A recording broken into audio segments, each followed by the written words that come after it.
The Supermarket Memoirs, Help Wanted, written by MPZ 1968. Fresh from the field, that's our slogan here in produce. Hi, I'm Zeke, short for Ezekiel. I'm the assistant produce manager here at Barnaby's. Yeah, I know it sounds like an Amish name, right? Well, it is. I was raised Amish until my 16th birthday when Rumspringa began. And when it was over, I decided to stay. For those of you that don't know what Rumspringa is, it's a period of time in which Amish teenagers, usually between the ages of 14 and 21, depending on the community, are allowed to act like the English, otherwise known as normal people, so to speak. They are allowed to ride in cars, listen to music, drink, smoke, have sex, anything that the English do. Then on their 18th or 21st birthday, again depending on the community, they decide whether they want to live amongst the English for the rest of their lives or return to their Amish ways. Anyway, as I said, I chose to stay. Being that I was raised Amish, I know a lot about farming. Fruits and vegetables and things of that sort. This is the perfect job for me, and I love it. One thing though, Barnaby's is a very old store.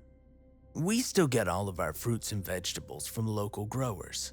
Our customers seem to love it. Anyway, I like my job and the people here, but there's something off about this place. It scares the crap out of me sometimes. I've heard all the stories, the fight over a turkey, the Indian burial ground thing, the incident with the Pepsi truck. I just love Pepsi. As a matter of fact, I'm going to go and get one right now. Hold on, we're all out of Pepsi. All I wanted was a Pepsi, just a Pepsi. Yeah, most of you won't get that reference, but it's okay. Some of you will. Anyway, my jobs include ordering, price changes, setting up displays, anything that the manager can do. Simply because when she's not here, well, someone has to do it.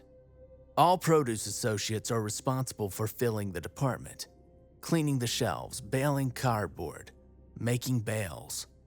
Which leads me to my story. It was the end of March 2013, right before Easter.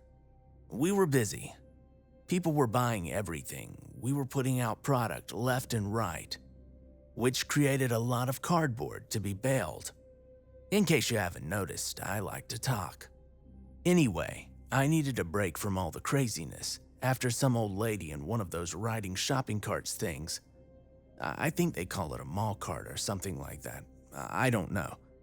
Anyway, she slammed that thing right into our giant diamond nut display, knocking it over and spilling 40 pounds of loose nuts all over the place.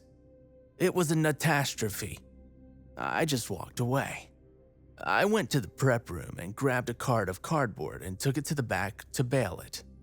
The baler was full, like usual, so I had to make a bale. Now, the baler is a very dangerous piece of equipment. It's basically a large hydraulic press. You throw the cardboard into the chamber below, close the safety gate, hit the down button, and a large metal press presses down and crushes the cardboard. When the chamber is full, you have to empty it, hence the phrase, make a bale. I saw the QA guy, Steven, roaming around back there, and I asked him to give me a hand.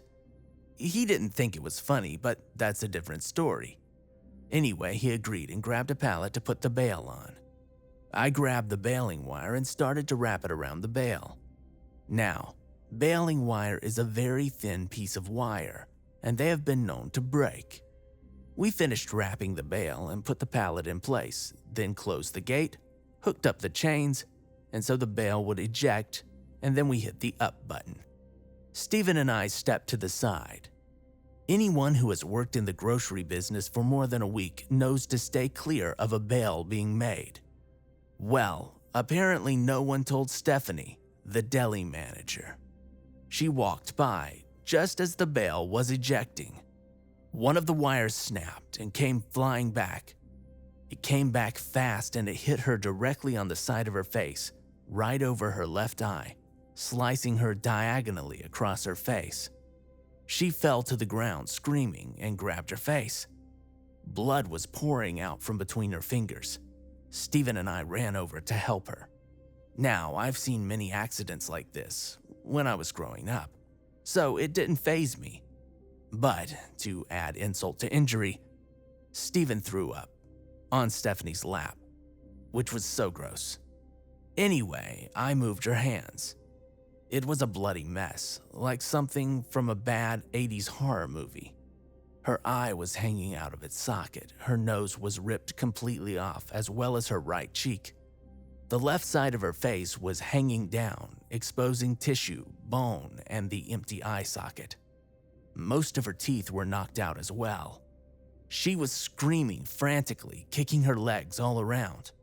She nailed Steven right in his man parts, and I snickered a bit.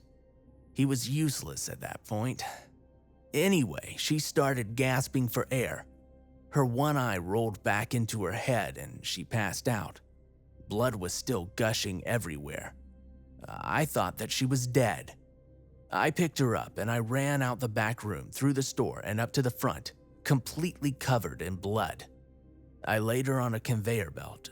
Thank God that it didn't move, and I called for an ambulance. Customers and employees were screaming and puking, and some even fainted. I saw some goth chick standing to the side videotaping it on her phone. Man, kids these days. Anyway, the ambulance showed up and made sure that she was still alive. I really didn't see how she was alive after losing all that blood, but she was. They put the left side of her face back in place, as well as her eye, and then they wrapped her entire head in gauze. She looked like a mummy. They loaded her into the ambulance and left. Steven came staggering out shortly after that. Pat made him clean up the mess, and he wasn't too happy. I heard that she's doing okay now. She quit after that, and I really can't blame her. We've had a couple of deli managers since, but they didn't last too long, with all that happens here. We're looking for a new one now. So if you're interested, give us a call at 1-800-BARNABY.